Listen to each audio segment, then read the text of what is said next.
تنفيذا للتعليمات السامية لصاحب الجلالة الملك محمد السادس القائد الأعلى ورئيس أركان الحرب العامة للقوات المسلحة الملكية، ترأس الفريق أول محمد بريض المفتش العام للقوات المسلحة الملكية وقائد المنطقة الجنوبية مع الجنرال تييري بوركهارد رئيس أركان القوات المسلحة للجمهورية الفرنسية الاجتماع 22 للجنة العسكرية المختلطة المغربية الفرنسية.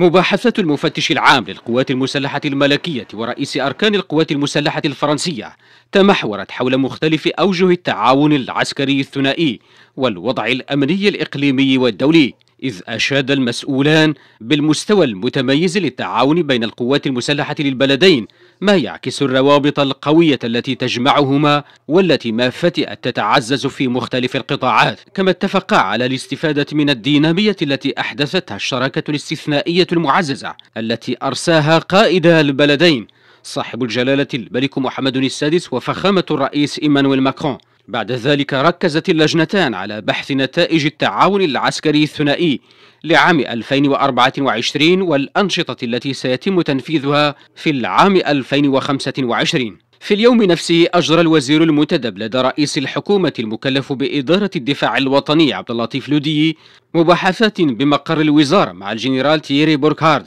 رئيس أركان القوات المسلحة للجمهورية الفرنسية. وخلال هذه المباحثات أعرب المسؤولان عن ارتياحهما للدينامية الإيجابية لعلاقات الصداقة والتعاون القائمة بين البلدين، وكذا آفاق توسيعها لتشمل مجالات الفضاء والأمن السيبراني والذكاء الاصطناعي خدمة للقوات المسلحة والصناعة الدفاعية.